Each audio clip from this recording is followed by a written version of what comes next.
Hello and most welcome to all my dear student. Today we are going to solve question paper supplied by National Testing Agency that is NTA. आज के discussion में हम लोग physics के question solve करेंगे. You know there are total 45 question in physics और हर question को एक के बाद एक सॉल्व करेंगे हम लोग with the help of shortcut tricks and techniques. So this is very good opportunity for you. तो चलिए हम लोग स्टार्ट करते हैं. मैं हूं M A Khan, physics faculty at Goal Institute. I am associated with the Goal Institute from the last 10 years and have produced more than 10,000 engineers and doctors.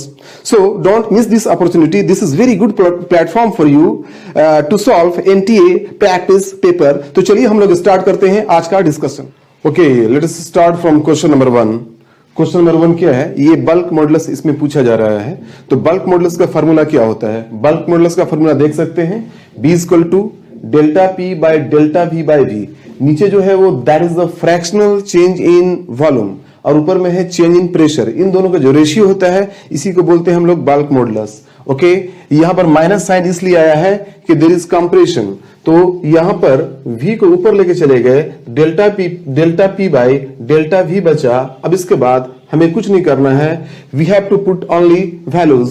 तो delta P final pressure minus initial pressure. Okay, और delta V 10% decrease हुआ है, यानी कि 10 by 100. सारा value put कर देंगे यहां पर. तो देख लीजिए, this is the answer 1.55 into 10 to the power 5. Okay, after calculation you will get the answer 1.55 into 10 to the power 5 pascal. Now come to question number 2. Question number 2 is, this is a straight line in which current is passing I2 and this is a straight line in which current is I1.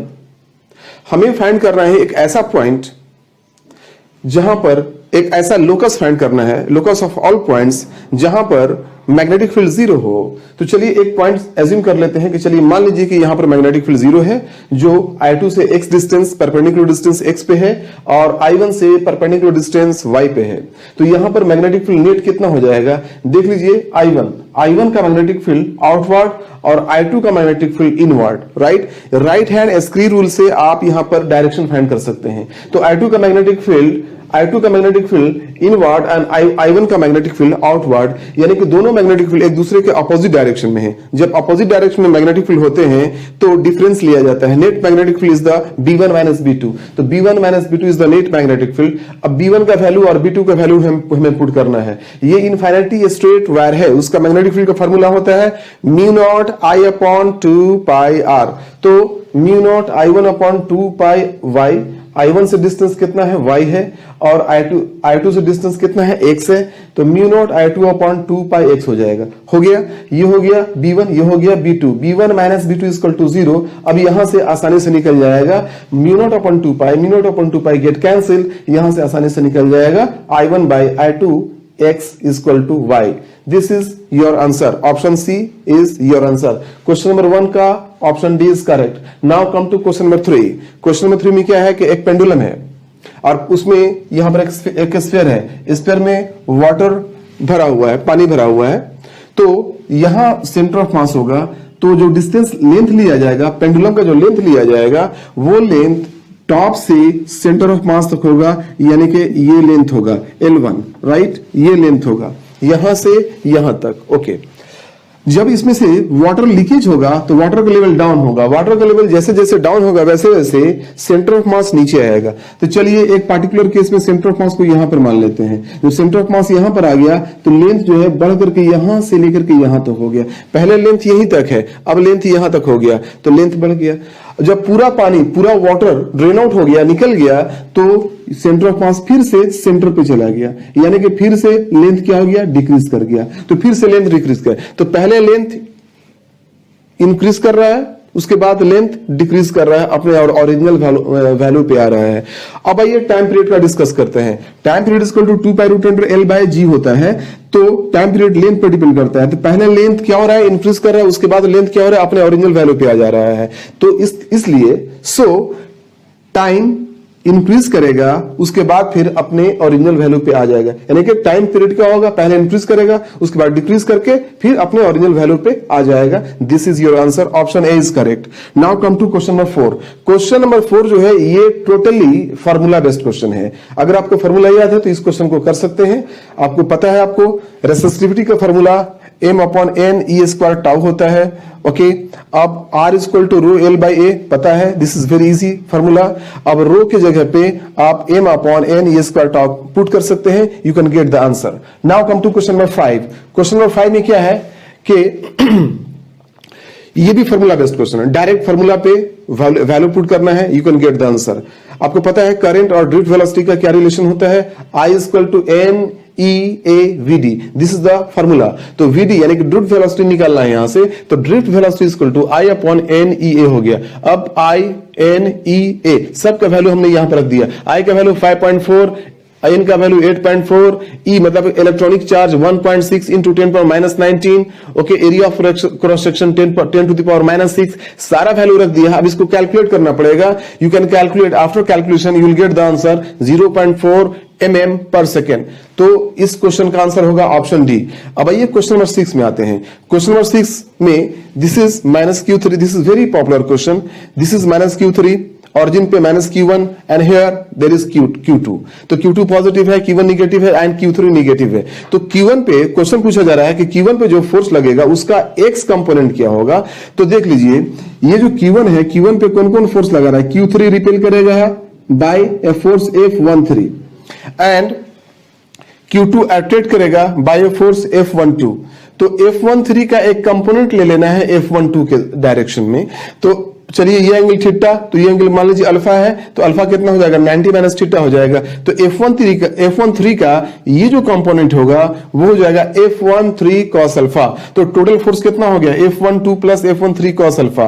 Okay, F12 क्या हो जाएगा, K Q1 Q2 by B square and F13 is the force between 1 and 3, K Q1 Q3 by A square. But cos alpha यहां पर लिखना नहीं भूलिए।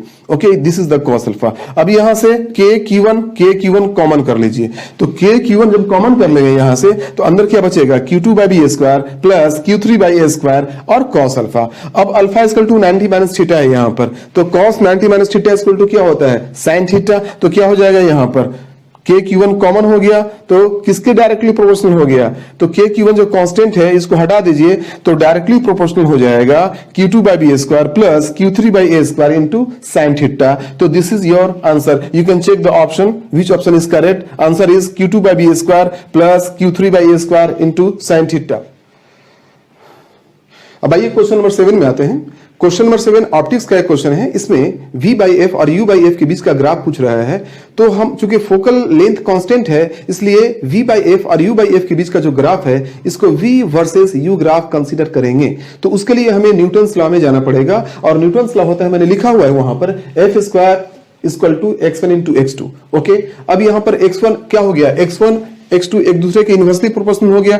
अगर inversely proportional हो गया तो यहां पर क्या हो जाएगा, ग्राफ क्या हो जाएगा, रेक्टेंगुलर हाइपरबोला हो गया। x1 x2 जो है image distance and object distance है, तो रेक्टेंगुलर हाइपरबोला हो गया। This is your answer. Now come to question number 8। Question number 8 में क्या है कि एक फैन है जो चलते चलते कुछ देर के बाद रुक गया, तो रुकने से पहले टोटल नंबर ऑफ रिवोल्यूशन पूछा जा रहा है। तो नंबर ऑफ रिवोल्यूशन के लिए हम लोग एरिया फाइंड करते हैं। तो यहां पर ग्राफ में देख लीजिए, what is the area. Area जो है यहां पर दो पोर्शन में हमने इस एरिया को दो पोर्शन में कर दिया है, एक ट्रेपेजियम और दूसरा रेक्टेंगल। तो ट्रेपेजियम में क्या हो रहा है, ट्रेपेजियम का एरिया कितना हो जाएगा, half into sum of the parallel side into distance between the parallel side. तो sum of the parallel side हो गया 2400 प्लस 600 बाय 60 में, बाय 60 हमने इसलिए क्या किया है यूनिट कन्वर्जन के लिए, प्लस इंटू 8 हो गया इन दोनों के बीच, इन पैरेलल साइड के बीच का डिस्टेंस। ट्रेपेजियम के एरिया जानते होंगे आप, plus half into height into base, ये हो गया आपका ट्रायंगल। तो ट्रेपेजियम प्लस ट्रायंगल इन दोनों के एरिया को जब सॉल्व करेंगे तो आपका आंसर आ जाएगा 280। This is your answer, option B is correct. Now come to question number 9। Question number 9 में क्या है कि एक स्ट्रेयर है, स्ट्रेयर से एक बॉल को रोल किया जा रहा है। ओके, तो वो बॉल किस स्टेयर पे फॉल करेगा, तीसरा पे, चौथा पे, पांचवें किस स्टेयर पे फॉल करेगा। तो चलिए मान लें कि वो बॉल nth स्टेयर पे फॉल करता है, तो वर्टिकल डिस्प्लेसमेंट कितना हो जाएगा ny, and horizontal displacement will be nx। तो ny equal to half gt square and nx equal to ut, यानी कि ये फॉर्मूला अप्लाई किया है हमने यूनिफॉर्म मोशन का। हॉरिजॉन्टल डिस्टेंस में, हॉरिजॉन्टल मोशन में प्रोजेक्टाइल जो मोशन होता है उसकी प्रॉपर्टी जानते होंगे आप, vertical motion is non uniform and horizontal motion is uniform. तो यहां पर यूनिफॉर्म का फॉर्मूला और यहां पर नॉन यूनिफॉर्म का फॉर्मूला हो गया। तो यहां से हम लोग t का वैल्यू निकाल लेंगे nx बाई u, और इक्वेशन 2 और इक्वेशन 1 आ गया। इक्वेशन 2 का वैल्यू 1 में पुट कर देंगे तो आगे हमारा ny equal to half g nx by u का होल स्क्वायर। अब यहां से n निकाल लेंगे, आपका n का वैल्यू आ जाएगा 2u square by g into y by x square. अब यहां पर y, x, g और u इन सब का वैल्यू पुट करेंगे तो हमारा आंसर आएगा 3.3 स्टेप्स। इसका मतलब कि थर्ड स्टेप से ज्यादा, तो थर्ड स्टेप से अगला स्टेप क्या होगा, फोर्थ स्टेप होगा। तो your answer will be fourth step, so answer is D. Now come to question number 10। Question number 10 में क्या है कि there are two blocks, block A and block B, और एक फोर्स ऐसे लग रहा है। तो इस फोर्स का वर्टिकल कंपोनेंट ऊपर होगा नीचे होगा, क्या होगा, ऊपर होगा। तो अगर वर्टिकल कंपोनेंट ऊपर होगा, अप्लाइड फोर्स अगर ऊपर होगा तो क्या हो जाएगा, फ्रिक्शन नीचे होगा, तो फ्रिक्शन इज डाउनवर्ड, यही आपका आंसर होगा। So option B is correct. Now come to question number 11। Question number 11 में पूछा जा रहा है कि इलेक्ट्रोमैग्नेटिक वेव का जो स्पीड होता है वो किसके बराबर होता है। तो of course electromagnetic wave is light, light is also electromagnetic wave. Okay, सिर्फ डिफरेंट रेंजेस होते हैं। ओके, तो light is also electromagnetic wave. Electromagnetic wave you can consider electromagnetic wave as a light. So electromagnetic wave का जो speed होगा वो light के speed के बराबर होगा। Okay, now come to question number 12। Question number 12 में क्या है कि डिस्प्लेसमेंट और टाइम ग्राफ दिया हुआ है, देख लीजिए बोर्ड पे डिस्प्लेसमेंट एंड टाइम ग्राफ दिया हुआ है। इसमें यह पता करना है कि किस पॉइंट पर वेलोसिटी जो होगा वो नेगेटिव होगा। ओके, बहुत सारे पॉइंट्स उसमें पॉइंट आउट किए हुए हैं क्वेश्चन में।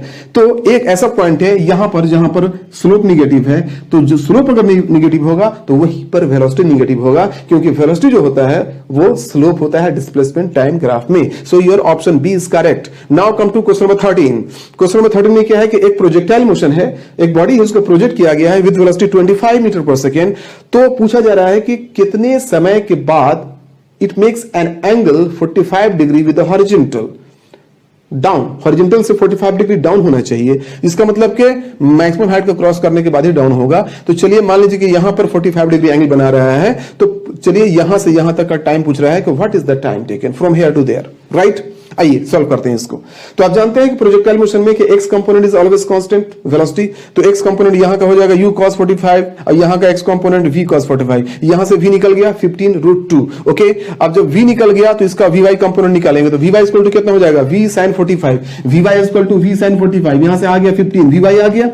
अब हम लोग टाइम निकालने जा रहे हैं, तो यहां से यहां तक केवल y डायरेक्शन में, केवल y डायरेक्शन का इक्वेशन लिखिए। तो v equal to u minus gt, यानी vy equal to u minus gt, तो vy equal to uy minus gt। vy कितना निकाला हमने 15, माइनस साइन इसलिए लिया है क्योंकि डाउनवर्ड है, यहां पर माइनस ले लिया है, और uy कितना है 25 sin 53 माइनस gt। अब यहां से t निकल गया, t कितना निकलेगा 3.5 second. This is your answer, option C is correct. Now come to question number 14।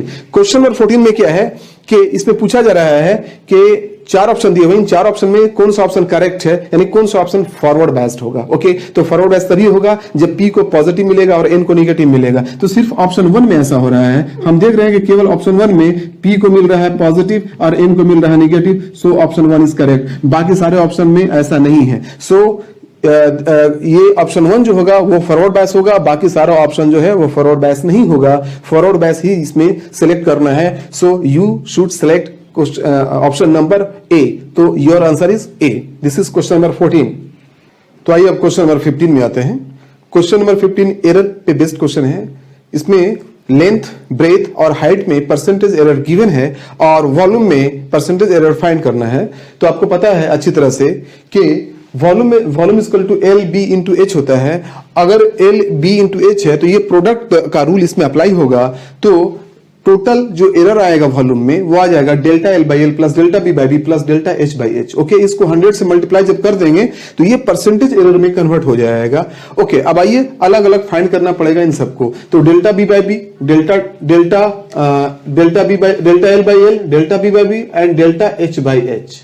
Okay, ये हो जाएगा सारा वैल्यू दिया हुआ है क्वेश्चन में, देख लीजिएगा। तो डेल्टा एल बाई एल हो जाएगा 0.07, डेल्टा बी बाई बी हो जाएगा 0.1 and delta H by H हो गया 0.2। ओके, परसेंटेज एरर की बात कर रहा हूं मैं।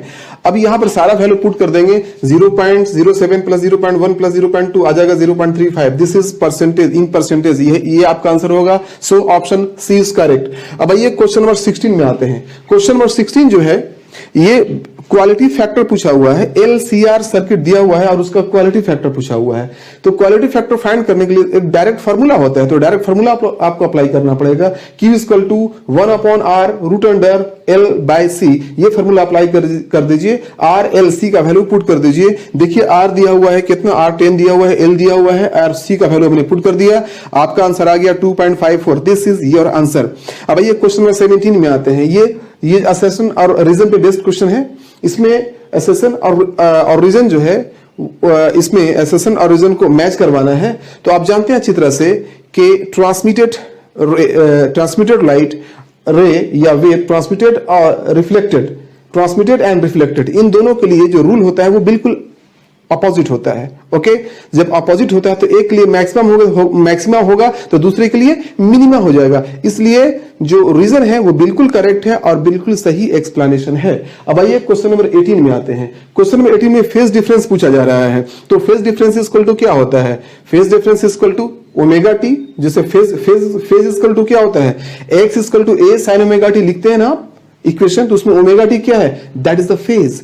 तो दो पोजीशन का फेज क्या हो जाएगा? Omega T minus omega T. तो ओमेगा इक्वल टू पहले केस का ओमेगा टी 2π/T1, दूसरे केस का ओमेगा टी 2π/T2। तो 2π/T1 माइनस 2π/T2 टी, यही हो गया फेज डिफरेंस। ओके, अब T1 दिया हुआ है टी अगर, तो T2 हो जाएगा 5T/4 according to question, right. अब टी का वैल्यू अगर कैपिटल टी पुट कर देंगे तो आपका आ जाएगा 2π माइनस 8π/5। अब यहां से 2π/5 आसानी से निकाल सकते हैं। So your correct option is C. अब आइए क्वेश्चन नंबर 19 में आते हैं।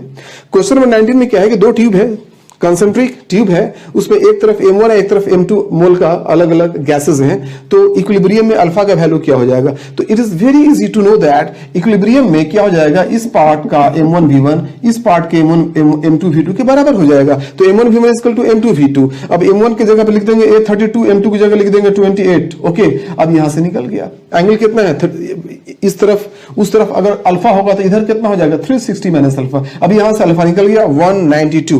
This is your answer, option C is correct. Now come to question number 20। Question number 20 is very popular question, आप देखते होंगे बुक्स वगैरह में कि ये क्वेश्चन अक्सर पूछा गया है। तो यहां पर टेंशन टी है, यहां पर टी डैश पूछ रहा है। तो टी का ये कंपोनेंट टी sin 45, टी का वो component T cos 45, T sin 45 equal to mg हो जाएगा डायरेक्टली नीचे, and T cos 45 equal to T dash. तो T sin 45 equal to mg and T cos 45 equal to T dash. अब ये equation 1 and equation 2, अब दोनों equation को divide कर दीजिए तो आ गया sin 45 अपन cos 45 कितना tan 45, और tan 45 कितना होता है 1 होता है। t और t कैंसिल हो गया, तो लेफ्ट साइड में क्या आ गया केवल 1, और राइट साइड में क्या आ गया, राइट साइड में आ गया mg by T dash, mg by T dash. अब यहां से निकाल लीजिए t डैश इक्वल टू कितना आ गया mg आ गया, तो t dash equal to mg, m दिया हुआ 100, तो your answer will be 100g। Option A is correct.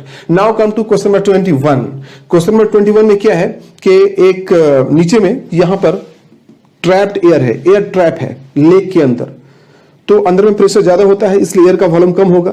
जैसे जैसे एयर का पोर्शन ऊपर उठेगा प्रेशर कम मिलेगा उसे, तो वो एक्सपैंड करेगा यानी कि वॉल्यूम बढ़ेगा। तो चलिए यहां पर वॉल्यूम V1 मान लेते हैं, यहां वॉल्यूम V2 मान लेते हैं। तो P1 V1 इक्वल टू क्या हो जाएगा P2 V2। आइसोथर्मल कंडीशन है, ये आइसोथर्मल कंडीशन है। मान लीजिए यहां वहां टेम्परेचर सेम है, तो P1 V1 इक्वल टू क्या हो गया P2 V2। तो P1 V1 equal to P2 V2 लिख देंगे तो P1 क्या हो जाएगा, यहां का प्रेशर कितना हो जाएगा P0 प्लस रो GH, और यहां का प्रेशर तो P0 है ही P0। तो ये इस तरह से V2 आ गया, तो V2 आ गया। अब यहां पर रो GH P0 V1 everything given है इन द क्वेश्चन। तो क्वेश्चन में गिवन है, सारा वैल्यू पुट कर दीजिए, you will get the answer V2 equal to 300 centimetre cube. This is your answer. Now come to question number 22।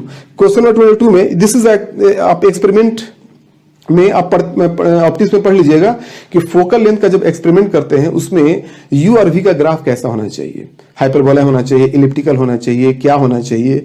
तो okay, you और we का जो ग्राफ है वो हाइपरबोला होना चाहिए, लेकिन यहां पर ऑप्शन में कहीं पर हाइपरबोला नहीं है, इसलिए इसमें से कोई करेक्ट नहीं होगा। सो your option is D, your option will be D.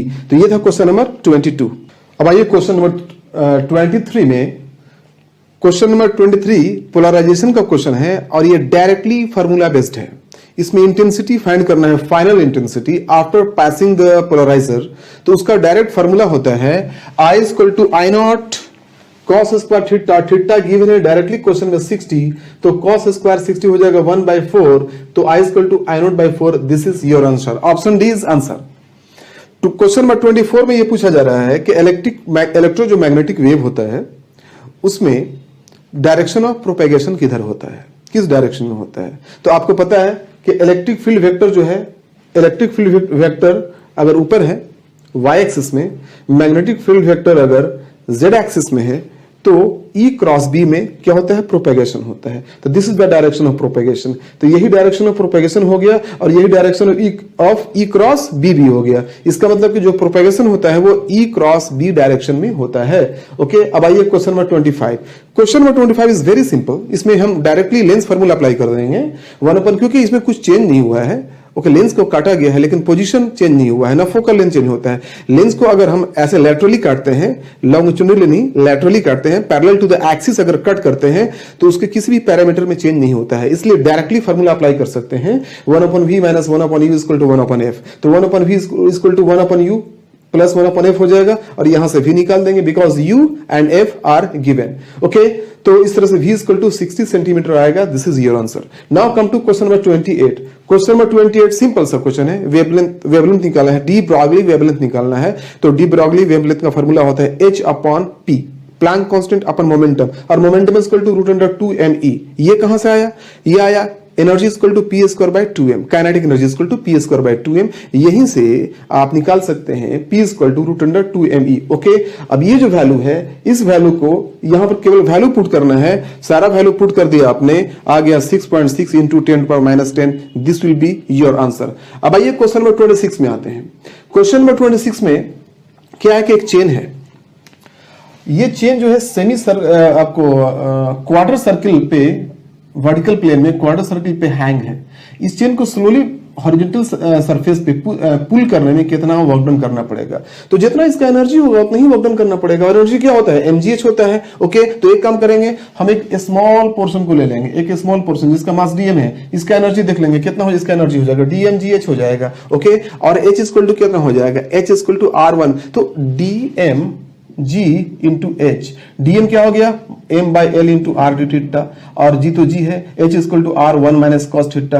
अब इन सब वैल्यू को, ये जो है, इस टर्म को अगर हम इंटीग्रेट करते हैं, अगर हम इस टर्म को इंटीग्रेट करते हैं तो we will get the value -mgr² l/r sin l/r। Okay, यही आपका आंसर होगा, but you have to integrate it, आपको इंटीग्रेट करना पड़ेगा। Okay, right. Now come to question number 27।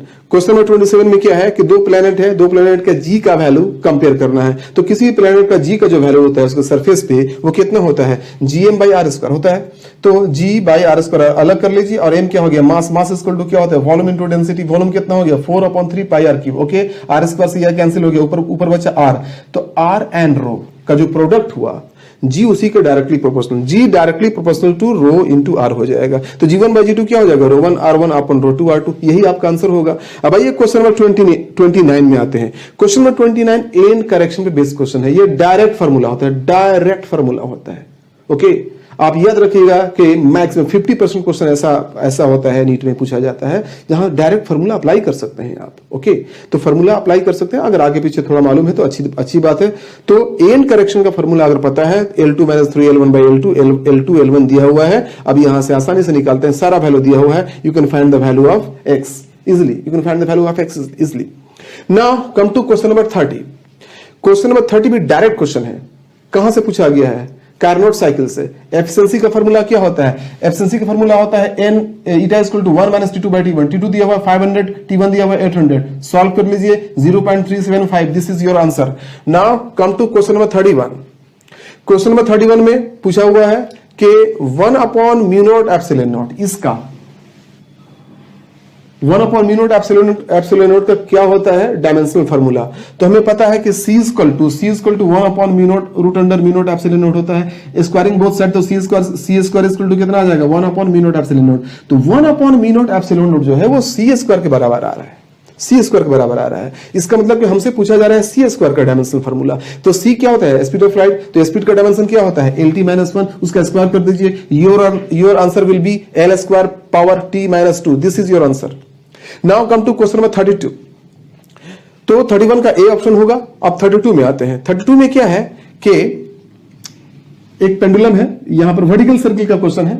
आपको याद होगा वर्टिकल सर्किल में कि अगर हम वर्टिकल सर्किल में अगर कोई हैंग्ड है, कोई बॉब हैंग्ड है, उस बॉब को अगर हम स्पीड प्रोवाइड करते हैं √5 GR तो एक सर्किल कंप्लीट कर लेता है। लेकिन √4 GR सप्लाई करते हैं वेलोसिटी तो वो टॉप पे पहुंचता है। यही का क्वेश्चन है, यानी कि स्पीड जो होना चाहिए बॉटम पे √4 GR होना चाहिए, राइट। तो यहां पर स्पीड √4 GR दिया, तो पूछ रहा है कि किस पोजिशन पे, किस एंगुलर पोजिशन पे जाकर के वेलोसिटी आधा हो जाएगा। तो आइए ये पोजीशन और ये पोजीशन, मान लो कि थीटा पोजीशन पे वेलोसिटी आधा हो जाएगा, तो यहां और यहां इन दो पोजीशन का एनर्जी को कंजर्व कर लेते हैं। तो यहां का एनर्जी, बॉटम का एनर्जी कितना हो जाएगा? Half m v square. जैसे मैंने बोला कि v इक्वल टू √4 GR, तो v स्क्वायर इक्वल टू कितना हो जाएगा?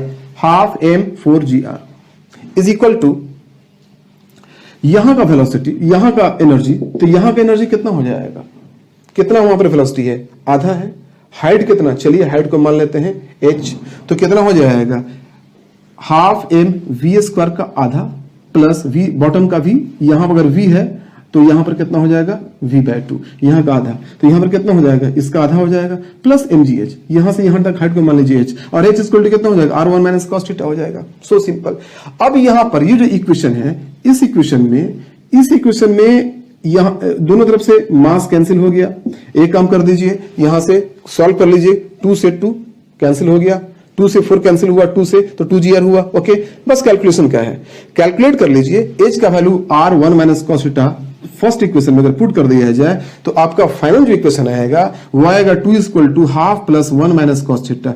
अब ये जो इक्वेशन आया है, इस इक्वेशन से हम बड़ी आसानी से cos थीटा का वैल्यू निकाल सकते हैं, और cos थीटा का वैल्यू आएगा -1/2। और cos थीटा का वैल्यू अगर निगेटिव हुआ तो इसका मतलब कि ये सेकेंड क्वाड्रेंट में है, और सेकेंड क्वाड्रेंट में मतलब π/2 और 3/4 के बीच का है। ओके, तो यही आपका आंसर होगा। Now come to question number 33। Question number 33 में क्या है कि vx ग्राफ दिया हुआ है और ax ग्राफ पूछ रहा है, एक्सेलरेशन वर्सेस x ग्राफ। तो vx ग्राफ में हम देख लीजिए स्ट्रेट लाइन है, तो y = mx + c कर दिया हमने। स्लोप कितना हो गया? स्लोप निगेटिव है, कितना? परपेंडिकुलर अपॉन बेस, स्लोप हो गया -v0/x। तो y = mx + c कर दिया हमने, ये हो गया v। अब यहीं से हम लोग एक्सेलरेशन निकालेंगे। कैसे निकालेंगे एक्सेलरेशन? dv/dx करके। पहले वेलोसिटी को क्या करेंगे? डिफरेंशिएट करेंगे विद रिस्पेक्ट टू s। तो इस इक्वेशन को जब डिफरेंशिएट करेंगे dv/dx तो यहां से v0 कांस्टेंट 0 हो जाएगा, पहला टर्म बचेगा -v0/x0। तो देखिए dv/dx भी आ गया, v भी आ गया। अब इसको दोनों को मल्टीप्लाई कर देते हैं तो एक्सेलरेशन आ जाता है। तो एक्सेलरेशन इक्वल टू क्या हो जाएगा? v dv/dx। दोनों को मल्टीप्लाई करने से आता है हमारा -v02/x02 x -v02/x0। देख लीजिए, इसको मल्टीप्लाई करना है। जब मल्टीप्लाई कर दिएगा तो ये क्वेश्चन आएगा। यहां पर भी x जो है वो सिंगल है, पावर में नहीं है, तो यहां भी ये क्या हो गया? a = mx - c हो गया। तो a = mx - c, यानी कि y इंटरसेप्ट जो हो गया वो निगेटिव हो गया। अगर y इंटरसेप्ट निगेटिव हो गया इसका मतलब कि ग्राफ नीचे होगा एक्सेलरेशन का, राइट। तो यही ग्राफ करेक्ट होगा। ओके, तो दिस इज क्वेश्चन नंबर 33। अब आइए क्वेश्चन नंबर 34 में आते हैं हम लोग। क्वेश्चन नंबर 34 में क्या है कि एक रोलिंग बॉडी जब रोल करता है तो फ्रिक्शन का काम क्या होता है? तो फ्रिक्शन का काम होता है कि ट्रांसलेशनल मोशन को रोटेशनल मोशन में कन्वर्ट करना, यही फ्रिक्शन फोर्स का काम होता है, और यही आपका आंसर होगा। ये अब आइए क्वेश्चन नंबर 35। क्वेश्चन नंबर 35 में ये रेडियो एक्टिविटी पे बेस्ड क्वेश्चन है। छोटा सा एक क्वेश्चन है कि 99% डीके हो चुका है। अगर 99% डीके हो चुका है तो कितना बचा? ओनली 1%। ओके, लेफ्ट पोर्शन को हम लोग बोलते हैं n और इनिशियल पोर्शन को बोलते हैं n0। तो n/n0 = 1/100 हो जाएगा। चलिए n को 1 मान लेते हैं। n0 इनिशियल कितना? 100 है, तो कितना बचा? 1, तो 1/100 हो गया। अब आपको पता है कि n = n0 half power t/t, एक फार्मूला होता है। यहां पर n/n0 का वैल्यू रख दीजिए, you can get the answer of t। Time of ये हाफ लाइफ दिया हुआ है, तो t = 731 मिनट आएगा। इसको आवर में कन्वर्ट कर लीजिएगा, 12.2 hour. This is your answer. Now come to question number 36। Question number 36 में डी ब्रॉगली वेव निकालना है। डी ब्रॉगली वेव का फॉर्मूला सिंपल सा H अपॉन P होता है। H अपॉन P का मतलब क्या, P मतलब क्या, मोमेंटम। मोमेंटम का फॉर्मूला पता है आपको, मोमेंटम का फॉर्मूला √2mE होता है। सारा वैल्यू दिया हुआ है क्वेश्चन में, वैल्यू पुट कीजिएगा, you can get the answer. Okay, आपका आंसर होगा B 1.6 into 10⁻11 metre. Okay, now come to question number 37। Question number 37 में ये जो आपको एंगल ऑफ डिप पे बेस्ड क्वेश्चन है, तो फार्मूला तो पता होगा H और R के बीच का रिलेशन। तो ये इसमें फार्मूला मालूम होना चाहिए आपको। अगर फार्मूला मालूम नहीं तो क्वेश्चन सॉल्व नहीं कर पाएंगे आप। ओके, क्योंकि ये सब ऐसा रेयर कॉन्सेप्ट्स है, क्योंकि दिमाग से निकल जाता है। इसलिए मैग्नेटिज्म के जितने भी कॉन्सेप्ट्स हैं, जितने भी फार्मूले हैं, उसको अच्छी तरह से याद कर लीजिएगा। तो H equal to R cos delta, R equal to H upon cos 22 delta दिया हुआ है, H दिया हुआ है 0.35 G गॉस। तो कितना हो गया, आंसर आ गया। cos 22 का वैल्यू गिवन है क्वेश्चन में, तो 0.35 बाय cos 22 कर दीजिएगा, you will get the answer 0.38 G। Okay, now come to question number 38। Question number 38 में क्या है कि 4 रड है, 1 2 3 4 रड है। ये चारों रड का मोमेंट ऑफ इनर्शिया को कंपेयर करना है फॉर डिफरेंट एक्सिस। तो पहला एक्सिस है जो सेंटर से पास कर रहा है I1, दूसरा भी सेंटर से पास कर रहा है बट डायगोनली है I3, और जो तीसरा है वो है पैरेलल टू द एक रॉड से पास कर रहा है। ओके, अब तीनों का मोमेंट ऑफ इनर्शिया निकालना पड़ेगा। तो आइए पहले I1 का निकालते हैं। तो I1 का जो मोमेंट ऑफ इनर्शिया निकालेंगे तो इसका इस रॉड का अलग अलग होगा, इस रॉड का अलग होगा, इसका अलग होगा, इसका अलग होगा। तीनों का ऐड कर देंगे 2/3 ml² हो जाएगा। लेकिन ये कितना होगा, तो जब B से पास करता है, जब सेंटर से पास करता है, तो मोमेंट ऑफ इनर्शिया ml²/12 होता है। तो इसका भी ml²/12, इसका भी ml²/12। ओके, इसका ml/2 का स्क्वायर हो जाएगा। तो इस तरह से I1 आ जाएगा 2/3 ml²। आपको फाइंड करना पड़ेगा I1 I2 I3 फाइंड करना पड़ेगा। तो I1 आपको फाइंड करना पड़ेगा, I1 फाइंड कर लीजिए 2/3 ml² आएगा। I2 फाइंड कर लीजिए, I2 जो आ रहा है वो ऑप्शन में गिवन नहीं है, इसलिए जो I2 होगा वो नन होगा। I3 2/3 ml² आ रहा है। ओके, तो यू कैन चेक, यहां पर चेक कर सकते हैं, option A is correct. Now come to question number 39। Question number 39 में क्या है, क्वेश्चन नंबर 39 में रूम से आउटसाइड टेम्परेचर पूछ रहा है, रूम के आउटसाइड टेम्परेचर। तो dQ/dt यानी कि हीट कंडक्शन कितना होता है, dQ/dt equal to KA T1 - T2/L। This is the formula, right. Everything is given in the question. आपको फाइंड करना है आउट मतलब कि रूम के बाहर का टेम्परेचर। ओके, तो रूम के बाहर का टेम्परेचर को T मान लीजिए, T2 को T मान लीजिए, और T1 दिया हुआ है अंदर का 20। ओके, अब कितना हो गया, dQ/dt को पावर लिख सकते हैं, but power equal to V²/R होता है। वोल्टेज दिया हुआ है 200, तो 200 इंटू 200 बाई R दिया हुआ है 20, 4.2 कन्वर्जन फैक्टर है। तो कितना हो गया, ये आ गया 120 - T। अब केवल T निकालना है, तो यहां से इस इक्वेशन से आप T बड़ी आसानी से निकाल सकते हैं। याद रखिएगा कि dQ/dt को हमने पावर लिख दी है। ओके, अब आइए क्वेश्चन नंबर 40 में आते हैं। क्वेश्चन नंबर 40 में क्या है कि ऑक्सीजन और आर्गन का इंटरनल एनर्जी पूछ रहा है, दोनों का कंबाइन। तो ऑक्सीजन चूंकि डायटोमिक होता है, आर्गन जो है वो मोनोटोमिक होता है। तो इंटरनल एनर्जी का फॉर्मूला क्या होता है, 1/2 RT हो जाएगा, नंबर ऑफ मोल से मल्टीप्लाई हो जाएगा। तो ऑक्सीजन का N1, चलिए N1F1/2 RT, N2F2/2 RT हो गया। तो ये ऑक्सीजन का 5/2 लिख देंगे डिग्री फ्रीडम, और इसका आर्गन का लिख देंगे हम लोग 3/2। तो कितना हो जाएगा, यहां पर जब सॉल्व करेंगे इसको हम लोग, तो आ जाएगा 11 RT। 11 RT is the right answer, this is the correct answer. Now come to question number 41। Question number 41 में 2 रजिस्टर है और सप्लाई 5 वोल्ट है। You can check the figure देख लीजिएगा। सप्लाई वोल्टेज जो ग्राफ बना हुआ है 5 वोल्ट सप्लाई वोल्टेज है, तो फॉरवर्ड बैच में काम करेगा। और यहां पर 2 रजिस्टर है, तो दोनों में वोल्टेज ड्रॉप कितना हो जाएगा, 2.5 एंड 2.5। सो आउटपुट वोल्टेज आपको मिलेगा 2.5। ओके, अब आइए क्वेश्चन नंबर 42 में आते हैं। क्वेश्चन नंबर 42 में यहां पर 42 में डायरेक्ट फॉर्मूला अप्लाई कर सकते हैं, lambda equal to B/T, Wien's displacement law. याद है ना आपको वेन्स डिस्प्लेसमेंट ला। ओके, ये रेडिएशन में होता है। तो lambda equal to B/T, B का वैल्यू दिया हुआ है क्वेश्चन में। B is a constant, universal एक कांस्टेंट है, वो दिया रहता है क्वेश्चन में। और temperature is given in the question, तो B भी दिया हुआ है। टेम्परेचर निकालना है, तो T इक्वल टू क्या हो जाएगा, B/λ। B दिया हुआ है, लैम्डा दिया हुआ है, T निकाल लीजिए, T आसानी से निकल जाएगा। तो यहां से T का वैल्यू फाइंड हो जाएगा बड़ी आसानी से। अब आइए क्वेश्चन नंबर 43 में आते हैं। क्वेश्चन नंबर 43 में क्या है कि एक बॉब है, इसका चार्ज पता नहीं है, बट इलेक्ट्रिक फील्ड जो है वो इनवर्ड रेडियल है या रेडियल डायरेक्शन में। अगर इलेक्ट्रिक फील्ड किसी भी डायरेक्शन में, रेडियल डायरेक्शन में है, बट चार्ज का नेचर पता नहीं है, तो हम लोग कैसे पता कर सकते हैं कि फोर्स किधर लगेगा, अंदर की तरफ लगेगा या बाहर की तरफ लगेगा? क्योंकि फोर्स जब अंदर की तरफ लगेगा तो टेंशन डिक्रीज करेगा, फोर्स बाहर की तरफ लगेगा तो टेंशन इंक्रीज और डिक्रीज ये डिपेंड करता है कि चार्ज का नेचर कैसा है, पॉजिटिव है या नेगेटिव है। ओके, यही आपका क्वेश्चन का आंसर होगा।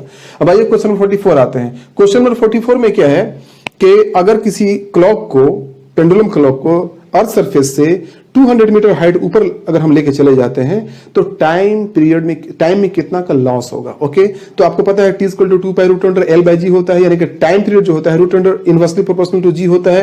तो T dash by T = root under g by g dash हो जाएगा, उल्टा हो जाएगा। तो T dash = T root under g by, अब जी डैश का value G1 + h by r का होल स्क्वायर होता है, पता है आपको। तो यहां से हम लोग क्या करेंगे कि G1 + h बाई r का होल स्क्वायर होता है। अब इसको बाइनोमियल एक्सपेंशन पे ब्रेक कर देंगे हम लोग, क्योंकि यहाँ जी डैश का वैल्यू जो है क्योंकि रूट में है तो स्क्वायर जी और जी कैंसिल हो गया, स्क्वायर हट गया, रूट भी हट गया। ठीक है, तो कितना आ जाएगा? T dash = T 1 - h by r आ गया। बाइनोमियली इसको हमने बाइनोमियली एक्सपेंड कर दिया है, तो बाइनोमियली एक्सपेंड करने के बाद T dash = T 1 - h by r आया है, तो कितना आ जाएगा? T को इधर लाइए तो लॉस ऑफ टाइम कितना मिल जाएगा? बचा कितना? TH by r, this is the loss of time. Minus को इधर मैंने ले आया है, माइनस डेल्टा टी का मतलब होता है लॉस ऑफ टाइम। तो लॉस ऑफ टाइम जो मिला TH बाई r। अब वैल्यू पुट कर दे, T 24 hour, 24 into 3600, h 200 metre, radius of earth 6.4 into 10⁻⁶। This is your answer, 2.7 second, right. इसको कैलकुलेट करना पड़ेगा, आप इसको अच्छी तरह से कैलकुलेट कर लीजिएगा। Now come to question number 45। Question number 45 में क्या है कि देयर आर 2 स्क्वायर्स, एक ये है और एक ये स्क्वायर है। कंबाइंड सेंटर ऑफ मास का जो सेंटर ऑफ मास है लोकेशन, उसका लोकेशन फाइंड करना है सेंटर ऑफ मास का। तो सेंटर ऑफ मास का लोकेशन फाइंड करने के लिए हम लोग सीधा डायरेक्टली फार्मूला अप्लाई कर देंगे हम लोग। तो पहले x निकालते हैं, तो x of centre of mass का जो x कोऑर्डिनेट होगा वो हो जाएगा इसका और इसका दोनों का, तो m1 x1 + m2 x2 bye m1 + m2 कर देंगे। तो m1 x1 + m2 x2 bye m1 + m2 कितना आया? ये आया a। और इसी तरह से अगर y निकालेंगे तो m1 y1 + m2 y2 upon m1 + m2, लेकिन y नीचे है इसलिए माइनस आ जाएगा, यहां पर -m2 y2 आ जाएगा, राइट। तो कितना आ जाएगा? ये तो 0 आ जाएगा। तो सेंटर ऑफ मास का जो कोऑर्डिनेट होगा वो केवल x एक्सिस पे होगा, y एक्सिस पे नहीं होगा। तो यहां से O से ऑरिजिन से कितना डिस्टेंस पे होगा? तो ऑरिजिन से a डिस्टेंस पर होगा। ओके, तो आपका क्वेश्चन नंबर 45 का आंसर जो होगा option B is correct option. This is question number 45। So we have completed all the questions. I think you get it. Thank you very much.